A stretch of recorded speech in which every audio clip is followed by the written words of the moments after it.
کیا قیادت کی اس وزیر اعظم نے، کس سے بدلہ لیا؟ لہذا آج کی لبیک یا رسول اللہ صلی اللہ علیہ وسلم کانفرنس سے میں وزیر اعظم عمران خان سے پوچھنا چاہتا ہوں کہ تم نے وعدہ کیا تھا کہ میں اس تحریک کی قیادت کر کے خود گستاخوں سے نمٹوں گا، تو کیا تم نے کیا؟ تم تو اس کے بعد بیان بھی نہیں دے سکے، کرنا کیا تھا؟ دھوکہ کیا تم نے قوم سے، اور اتنے مقدس مشن سے دھوکہ کیا۔ ہماری زبانیں بند کرتے ہو، ہمیں جیلوں میں ڈالتے ہو، تو یہ دنیا کی جیلیں، یہ قید تنہائی، یہ آخرت جہنم کے عذاب کے 1 منٹ کا کروڑواں حصہ بھی نہیں۔ ہم مطالبہ کر رہے ہیں اپنی حکومت سے کہ وہ ہمیں بتائیں کیا پیش رفت ہوئی اس مسئلے میں، جبکہ ہمیں پتا ہے کہ کچھ بھی نہیں ہوا۔ نام لیتے ہو ریاست مدینہ کا اور تاجدار مدینہ صلی اللہ علیہ وسلم کی عزت و ناموس کے وعدے کر کے بھول جاتے ہو۔ مجھے بھیجو، اکیلے کو بھیج دو مکرون کے مقابلے میں، آخر جان تو دے ہی سکتا ہوں نا لڑتے لڑتے۔ اور اگر کہو گے تو ہم تحریک لبیک یا رسول اللہ صلی اللہ علیہ وسلم کی طرف سے لاکھوں مجاہد پیش کر دیں گے۔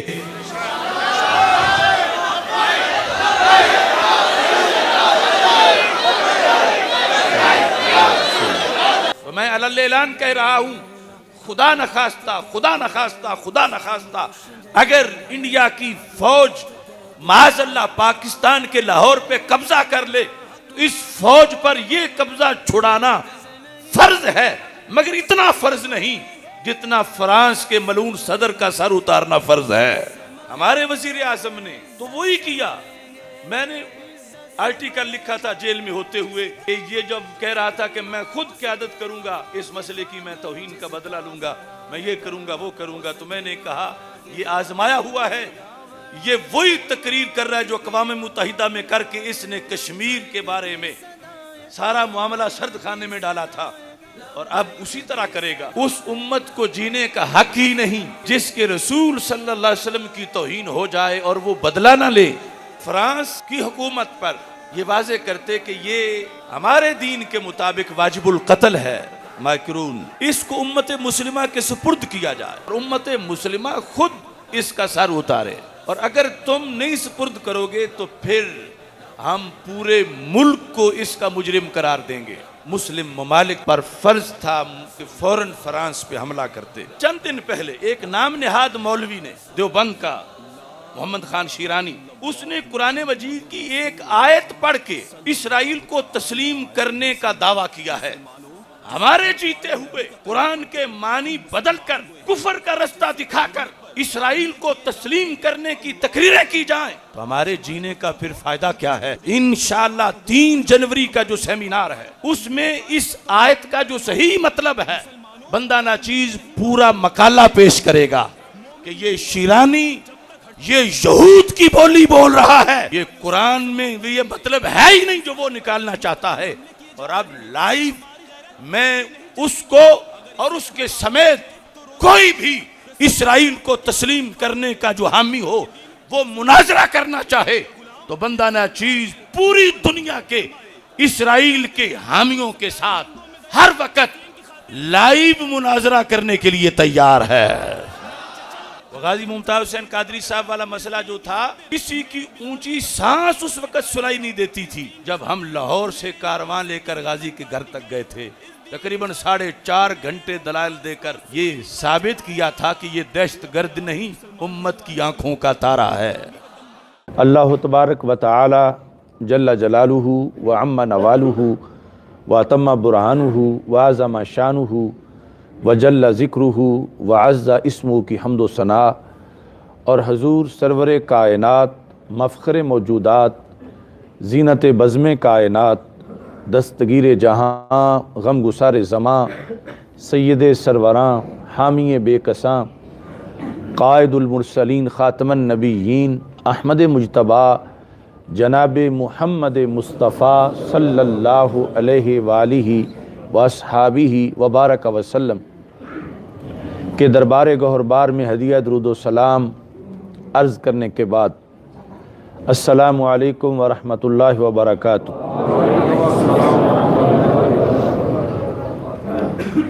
رب ذوالجلال کے فضل اور توفیق سے اہل سنت و جماعت کی عظیم دینی درسگاہ جامعہ جلالیہ رضویہ مظہر الاسلام داروغہ والا لاہور میں جمعۃ المبارک کے اجتماع کے موقع پر عظیم الشان لبیک یا رسول اللہ صلی اللہ علیہ وسلم کانفرنس کا انعقاد کیا جا رہا ہے۔ میری دعا ہے خالق کائنات جل جلالہ ہم سب کی اس حاضری کو اپنے دربار میں قبول فرمائے۔ رب ذوالجلال نے ہمیں دین اسلام کو قبول کرنے کی سعادت عطا فرمائی ہے، بلکہ ہم وہ خوش نصیب ہیں کہ ہم نے اپنے ہوش سنبھالنے سے پہلے ہی اپنی ماؤں کے دودھ کے اندر ہی اس دین کو قبول کیا ہوا ہے، اور ہماری کوئی گھڑی بھی معاذ اللہ کفر و شرک میں نہیں گزری کہ ہم نے اسلام کو ڈھونڈا ہو کچھ سال اور پھر ہمیں ملا ہو۔ یہ اللہ کا خصوصی فضل و کرم ہے کہ اس نے ہمیں دین اسلام کی عظمتوں سے مالا مال فرمایا۔ تو شریعت مطہرہ میں ہمیں صرف دین کو قبول کرنے کا ہی حکم نہیں، بلکہ قبول کر کے اسے آگے ہر طرف غالب کرنے کا بھی حکم ہے، کیونکہ اللہ تعالیٰ قرآن مجید میں فرماتا ہے هو الذی ارسل رسولہ بالہدی ودین الحق لیظہرہ علی الدین کلہ ولو کرہ المشرکون، کہ وہ اللہ وہ ہے کہ جس نے اپنے رسول صلی اللہ علیہ وسلم کو دین حق دے کے بھیجا، کس لیے؟ لیظہرہ علی الدین کلہ، کہ وہ اس دین کو ہر دین کے اوپر غالب کریں، ولو کرہ المشرکون، اگرچہ مشرک کافر لوگوں کو یہ دین اسلام کا غالب آنا پسند نہ آئے، لیکن ماننے والوں پر یہ ضروری ہے کہ وہ اس دین کو ہر دین پہ غالب کریں۔ تو غلبہ اسلام جو ہے اس سے پہلے اپنا ایمان اسلام پر یہ ضروری ہے، اور پھر دیگر ادیان پر اس دین کو اس طریقے سے غالب کرنا جو طریقہ رب ذوالجلال نے ہم سب کو قرآن و سنت میں عطا فرمایا۔ غلبہ اسلام کی اس جد و جہد کے اندر اور اپنے عقیدہ اور ایمان کی حفاظت اور قرآن و سنت پر عمل پیرا ہونے کا جو عہد اور حلف ہے، اس کی تجدید کے لیے لبیک یا رسول اللہ صلی اللہ علیہ وسلم کانفرنس کا آج انعقاد کیا جا رہا ہے، جس کا مطلب یہ ہے کہ اے اللہ کے رسول صلی اللہ علیہ وسلم، آپ کے حکم پر میں دین کے لیے حاضر ہوں، اس دین کی حفاظت کے لیے حاضر ہوں، اور اس دین کو ہر طرف غالب کرنے کے لیے حاضر ہوں۔ عقیدے کے لحاظ سے لبیک پر عمل تب ہوتا ہے کہ جب بھی خدا نخواستہ کسی عقیدے پر کوئی آنچ آ رہی ہو تو بندہ سر بکف ہو کر حفاظت عقائد کے لیے کھڑا ہو جائے اور عقیدے اور نظریے کی حفاظت کرے۔ تو لبیک یا رسول اللہ صلی اللہ علیہ وسلم کا مطلب یہ ہے کہ اگر خدا نخواستہ کوئی شخص اللہ تعالیٰ کی توہین کرتا ہے تو اس نظریے اور حلف کا مطلب ہے کہ یہ انسان سنی انسنی نہ کرے، بلکہ اللہ تعالیٰ کی الوہیت اور اس کی تقدیس پر پیرا دے اور منکرین کو بتائے کہ میں اللہ پر ایمان رکھتا ہوں اور میرا اللہ وحدہ لا شریک ہے، ہر عیب سے پاک ہے، اور کسی کو میں اپنی زندگی میں موقع نہیں دوں گا کہ وہ میرے اللہ کی معاذ اللہ توہین کرے یا اللہ تعالیٰ کو گالی دے۔ ایسے ہی عقیدہ رسالت کے لحاظ سے لبیک کا یہ مطلب ہے کہ میں آخری سانس تک سید المرسلین حضرت محمد مصطفیٰ صلی اللہ علیہ وسلم کی عزت و ناموس پہ پہرا دوں گا، اور رسالت کو جس طرح ماننے کا حق ہے اسی طرح میں خود مانوں گا اور دوسرے لوگوں کو اس کی دعوت دوں گا۔ تو نبی اکرم صلی اللہ علیہ وسلم کو جو بندہ نبی اور رسول مانتا ہے تو یہ مان کر وہ چند چیزیں ان پر اپنا یقین پکا کرتا ہے کہ ہمارے آقا صلی اللہ علیہ وسلم ہر قسم کے نقص اور عیب سے پاک ہیں۔ اللہ تعالیٰ نے ساری شانیں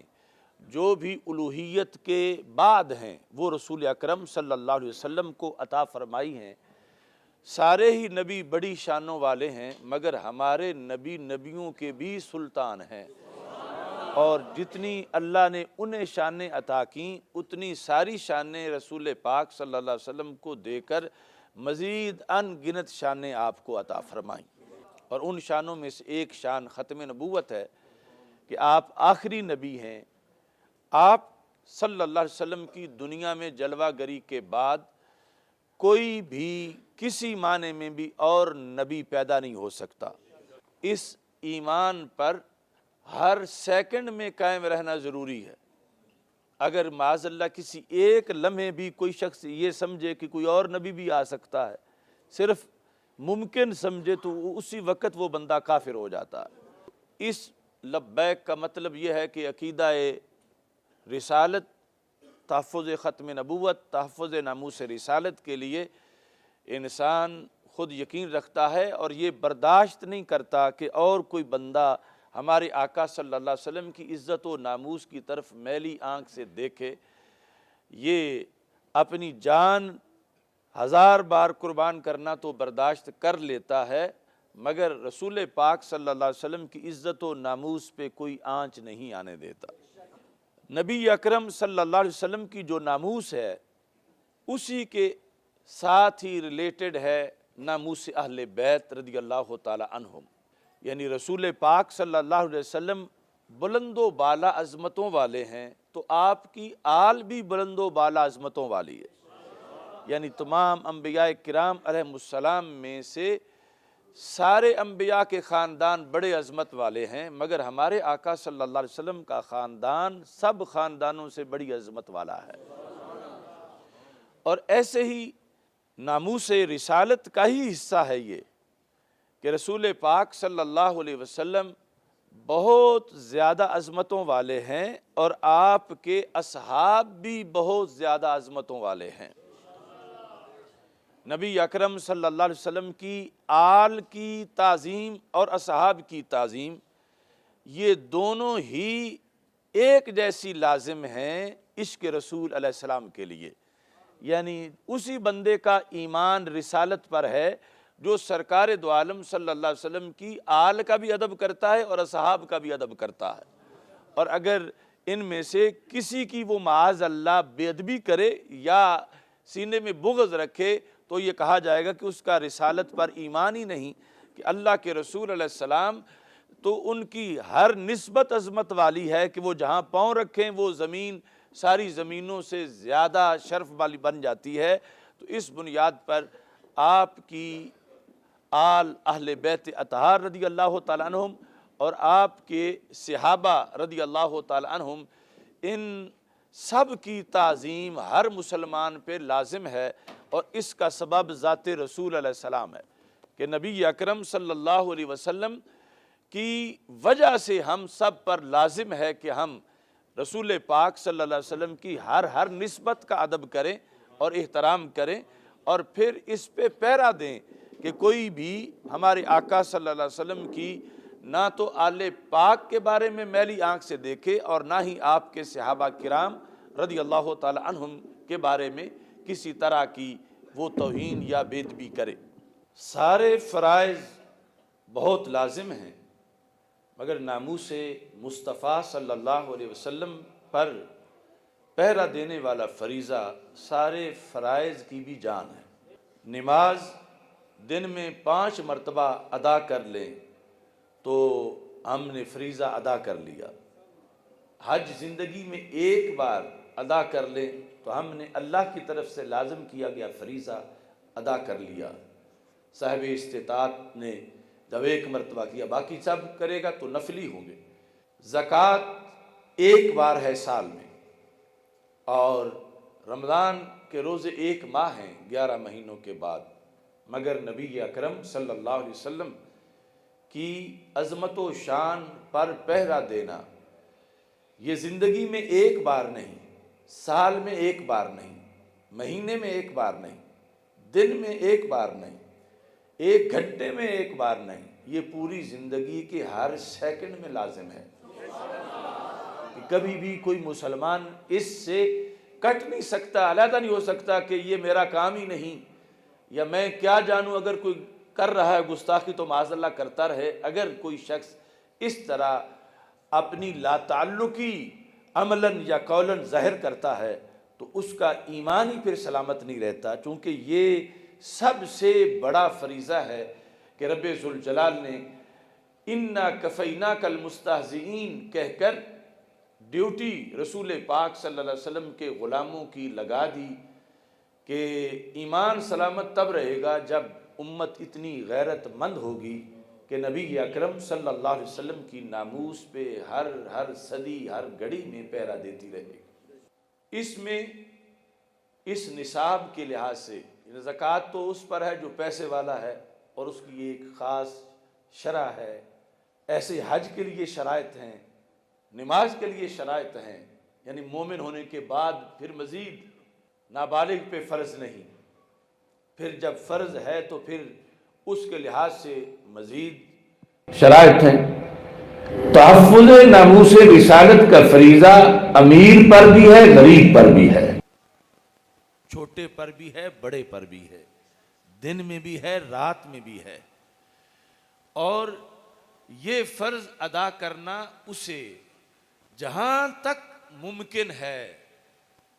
وہ اس کا دائرہ کار ہے۔ اگر کوئی اس کے ملک میں اس طرح کی خرابی کرتا ہے تو پھر بھی اس پہ لازم ہے، اور اگر کوئی دور کافروں کے ملک کے اندر ایسا کرتا ہے تو پھر بھی شریعت کے مطابق جتنا کچھ اس کی طاقت اور وسعت میں ہے اس کے لحاظ سے اس پر لازم ہے کہ یہ اس کے خلاف آواز بلند کرے اور حتی المقدور اس توہین کو روکنے کا اہتمام کرے۔ میں جب جیل میں تھا، اسیری کے دنوں میں ہی فرانس کے ملعون صدر نے نبی اکرم نور مجسم شفیع معظم صلی اللہ علیہ وسلم کی توہین کے بارے میں وہ جسارت کی جو پہلی بار ہوئی۔ توہینیں یورپ میں، ویسٹ میں ہوتی رہتی ہیں، اور یہ مذموم اور بدترین سلسلہ وہاں پر فریڈم آف سپیچ کی آڑ میں، آزادی اظہار کی آڑ میں کیا جاتا ہے، مگر ماضی میں جب بھی ایسا ہوا تو اس ملک کے حکمران نے اپنے ذمے نہیں لیا اور نہ اس کی حمایت کی اعلانیہ لفظوں میں، اگرچہ ہوتا ان کی مرضی سے ہی ہے۔ یہ پہلی بار فرانس کا ملعون صدر ہے کہ جس نے سرکاری سطح پر معاذ اللہ ثم معاذ اللہ ہمارے آقا صلی اللہ علیہ وسلم کے خاکے بنانے کے لحاظ سے اس نے خود ان کو اون کر کے اس نے بکواس کیا کہ یہ فریڈم آف سپیچ ہے، آزادی اظہار ہے، اس کا یہ ایک حصہ ہے خاکے بنانا، اور پھر سرکاری سطح پر معاذ اللہ وہ توہین کے خاکے مختلف عمارتوں پہ لگائے گئے۔ اس جسارت پر مسلم حکمرانوں پر فرض ہو گیا کہ وہ عوام کا فریضہ تو عوام تک ہے، لیکن حکمران کا فریضہ حکمران والا ہے کہ وہ اس کا بدلہ لیتے، اور اس میں ایک تو وہ ہیں جنہوں نے ایسا کام کیا، اور ایک یہ بھی ان کے ساتھ برابر کا ہی نہیں بلکہ زیادہ جس کی سرپرستی میں ایسا برا کام کیا جا رہا تھا۔ تو یہ صرف ایک دو مذمتی بیان دینے پر ادا ہونے والا فرض نہیں تھا اور نہ ہی ادا ہوا۔ بندہ ناچیز نے جیل سے فتویٰ اس سلسلہ میں لکھا کہ اس کی دو صورتیں ہیں، یعنی اگرچہ اس کے ضمن میں یہ بھی ہے کہ ان کا سفیر نکالا جائے، اور اب تک یہ حکومت یہ کام بھی نہیں کر سکی، حالانکہ شریعت کے لحاظ سے جو توہین کرے صرف اس ملک کے سفیر کو نکالنا یہ کافی ہی نہیں، اس سے آگے کا فرض ہے صرف اس کی بنی ہوئی چیزیں مصنوعات کا بائیکاٹ یہ کافی ہی نہیں، اگرچہ ہماری حکومت تو یہ بھی سرکاری سطح پر اعلان نہیں کر سکی کہ ان کی مصنوعات کا بائیکاٹ کرے یا ان کے سفیر کو نکالے، لیکن شریعت میں جو تقاضا ہے ہمیں مسلمان کی حیثیت سے وہ تقاضا پیش تو کرنا چاہیے اقوام عالم کے سامنے، اور اس کے لحاظ سے آواز بلند کر کے کم از کم جتنا ہمارا دائرہ کار ہے اس کے مطابق اس کا اظہار تو کرنا چاہیے۔ اگر کسی نے کسی سے ایک ڈرم دودھ لینا ہو اور وہ دعوی یہ کرے کہ میں نے اس سے ایک پیالی لینی ہے، تو اس کا وہ تقاضا کیسا پورا ہوگا؟ یعنی اصل حق، جبکہ جو ہے لازم ہے وہ تو مانگ ہی نہیں رہا۔ ایسی صورت جو اس صدی کے ان حالات میں فرانس کے صدر کی اس گندی جسارت پر لازم ہوئی، مسلمانوں کے حکمرانوں پر، اس کا پہلا مرحلہ یہ تھا اور اب بھی ہے کہ امت مسلمہ کے تمام حکمران فرانس سے، اس سے پہلے اقوام متحدہ سے، یونائٹڈ نیشن کہ جس کی زنجیروں میں امت مسلمہ جکڑی ہوئی ہے، یہ اس پر واضح کر دیتے کہ ہم تمہارا کوئی ضابطہ تسلیم نہیں کریں گے اگر تم نے اس ملعون صدر کو امت مسلمہ کے سپرد نہ کیا۔ اور دوسری طرف فرانس کی حکومت پر یہ واضح کرتے کہ یہ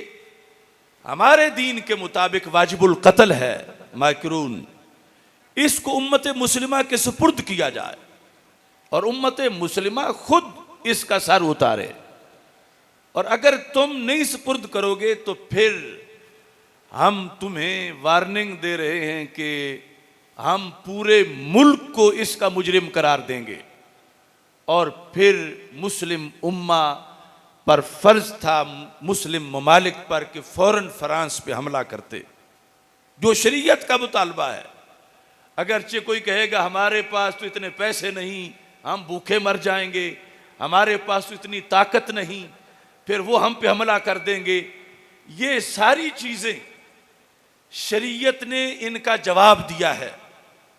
کہ صحابہ کرام جس زمانے میں گستاخوں سے بدلہ لیتے رہے، ظاہری اسباب ان کے آج جو ہمارے پاس ہیں اس سے کہیں تھوڑے تھے، پیسے بھی تھوڑے تھے، تعداد بھی تھوڑی تھی اور اسباب بھی تھوڑے تھے، لیکن چونکہ یہ ہے کہ اس امت کو جینے کا حق ہی نہیں کہ جس کے رسول صلی اللہ علیہ وسلم کی توہین ہو جائے اور وہ بدلہ نہ لے، تو پھر جینے کا جواز بحیثیت مسلم تلاش کرنے کے لیے یہ ضروری ہے کہ وہ اقدام کیا جائے جس کا رب نے حکم دیا ہے، وَمَن يَتَّقِ اللَّهَ يَجْعَلْ لَهُ مَخْرَجًا وَيَرْزُقْهُ مِنْ حَيْثُ لَا يَحْتَسِبُ۔ اللہ فرماتا ہے جب تم میرے بندے ہو اور تمہارا یقین ہے کہ میرے کن کا مقابلہ امریکہ جیسی کروڑوں حکومتیں بھی نہیں کر سکتی، تو تم عزم تو کرو، ارادہ تو کرو، نکلو تو صحیح، جو فرض ہے اس کی ادائیگی کا تم رستہ تو اپناؤ۔ اللہ فرماتا ہے قرآن مجید میں وَمَن يَتَّقِ اللَّهَ يَجْعَلْ لَهُ مَخْرَجًا، جو رب سے ڈر کے کہ اگر میں نے رب کی بات نہ مانی تو اس کا عذاب بڑا سخت ہے، جو رب سے ڈر کے نکل پڑے۔ اللہ فرماتا ہے کروڑوں لوگ اس ایک بندے کو گھیر کے محصور کرنا چاہیں تو نہیں کر سکتے، رب اس کا رستہ ضرور بنا دیتا ہے۔ اور ساتھ کا وَيَرْزُقْهُ، رازق امریکہ نہیں، رازق فرانس نہیں، رازق دنیا کی کوئی حکومت نہیں۔ اللہ فرماتا وَيَرْزُقْهُ مِنْ حَيْثُ لَا يَحْتَسِبُ، اللہ اس کو وہاں سے رزق دے گا جہاں سے رزق کا اس نے کبھی سوچا ہی نہیں تھا کہ یہاں سے بھی میرا رزق آ جائے گا۔ تو بحیثیت مسلم جب سارے ملک مسلم ملک اپنے علاقائی معاملات میں جنگیں کر لیتے ہیں تو اسلامی افواج کا سب سے پہلا فریضہ ناموس رسالت پہ پہرا دینا ہے. یعنی جس طرح ہمارے ملک کی فوج کا فرض ہے کہ وہ پاکستان کے چپے چپے پہ پہرا دے، تو میں علی اعلان کہہ رہا ہوں، خدا نخواستہ اگر انڈیا کی فوج معاذ اللہ پاکستان کے لاہور پہ قبضہ کر لے تو اس فوج پر یہ قبضہ چھڑانا فرض ہے، مگر اتنا فرض نہیں جتنا فرانس کے ملعون صدر کا سر اتارنا فرض ہے. اور اس میں سب سے بڑھ کر سعودی عرب خادم الحرمین کہلانے والے کا، امام مسجد حرام کہلانے والے کا فریضہ ہے کہ وہ اس طرف متوجہ کریں. اگر اپنی سلامتی کے لیے وہ یمن میں جنگ لڑ سکتے ہیں تو سرکار دو عالم صلی اللہ علیہ وسلم کی ناموس کے لیے فرانس سے کیوں نہیں لڑ سکتے؟ اور یہ افسوس ہے ہمیں، ترکی نے کچھ کام کیا جو دوسروں سے تو وہ بھی نہ ہو سکا، لیکن حق وہاں بھی نہیں ادا ہوا. اور ہمارے ملک نے، ہمارے وزیر اعظم نے تو وہی کیا. میں نے آرٹیکل لکھا تھا جیل میں ہوتے ہوئے کہ یہ جب کہہ رہا تھا کہ میں خود قیادت کروں گا اس مسئلے کی، میں توہین کا بدلہ لوں گا، میں یہ کروں گا وہ کروں گا، تو میں نے کہا یہ آزمایا ہوا ہے، یہ وہی تقریر کر رہا ہے جو اقوام متحدہ میں کر کے اس نے کشمیر کے بارے میں سارا معاملہ سرد خانے میں ڈالا تھا، اور اب اسی طرح کرے گا. تو کیا قیادت کی اس وزیر اعظم نے؟ کس سے بدلہ لیا؟ اور اس کے پالتو علماء و مشائخ کہہ رہے تھے کہ ہم یہ کریں گے کہ خادم الحرمین مسجد حرام کا جو امام ہے اس سے فتویٰ لیں گے، ہم جامعۃ الازہر کے شیخ سے فتویٰ لیں گے. تو آج تک ان کو جامعۃ الازہر کے شیخ سے رابطہ نہیں ہو سکا. وہ مسجد حرام کا امام کیا فتویٰ دے گا جس مرے ہوئے کو خود پتہ نہیں کہ جن کے نام سے کعبہ آباد ہوا، یہ کس چیز کا خطبہ وہاں دیتا ہے، کس کو خود پتہ ہی نہیں کہ حالات کیا ہیں. تو یہ سارا ٹالنے کا، ٹھنڈا کرنے کا ایک منصوبہ تھا، اور تم نے اپنی آنکھوں سے دیکھ لیا کس قدر کمینے ہیں وہ کہ جو ذات رسول علیہ السلام کے معاملے میں بھی اس طرح فراڈ کرے. پوری دنیا کے اندر جب مسلمانوں کے جذبات بھڑک رہے تھے کہ بدلہ لو بدلہ لو بدلہ لو، ایک کٹیا والا بھی کہہ رہا تھا کٹیا جل جائے جان نکل جائے کوئی بات نہیں، مگر فرانس کے گستاخ صدر سے بدلہ لو. تو حکومت اور حکومت کے اعلی کار گونگے علماء و مشائخ، انہوں نے لوگوں کے جذبات کو ٹھنڈا کیا. نہیں ہم خود کر لیں گے، تم جلوس نہ نکالو. جلوس نکالنے والوں پر تشدد کیا کہ ہم خود جو مسئلہ حل کر رہے ہیں. تو کیا مسئلہ حل کیا؟ مسئلہ دفن کرنے کی کوشش کی. لیکن یہ فریضہ تو دفن ہوتا نہیں، یہ فریضہ آج بھی باقی ہے. لہذا آج کی لبیک یا رسول اللہ صلی اللہ علیہ وسلم کانفرنس سے میں وزیر اعظم عمران خان سے پوچھنا چاہتا ہوں کہ تم نے وعدہ کیا تھا کہ میں اس تحریک کی قیادت کر کے خود گستاخوں سے نمٹوں گا، تو کیا تم نے کیا؟ تم تو اس کے بعد بیان بھی نہیں دے سکے. کرنا کیا تھا؟ دھوکہ کیا تم نے قوم سے، اور اتنے مقدس مشن سے دھوکہ کیا. ہماری زبانیں بند کرتے ہو، ہمیں جیلوں میں ڈالتے ہو، تو یہ دنیا کی جیلیں، یہ قید تنہائی، یہ آخرت جہنم کے عذاب کے 1 منٹ کا کروڑواں حصہ بھی نہیں. ہم یہ تو برداشت کر لیں گے، مگر ہم جہنم جانے کے لیے کوئی ایسی خاموشی نہیں کریں گے. آج ہم مطالبہ کر رہے ہیں اپنی حکومت سے کہ وہ ہمیں بتائیں کہ کیا پیش رفت ہوئی اس مسئلے میں. جبکہ ہمیں پتہ ہے کہ کچھ بھی نہیں ہوا. تو پھر اپنی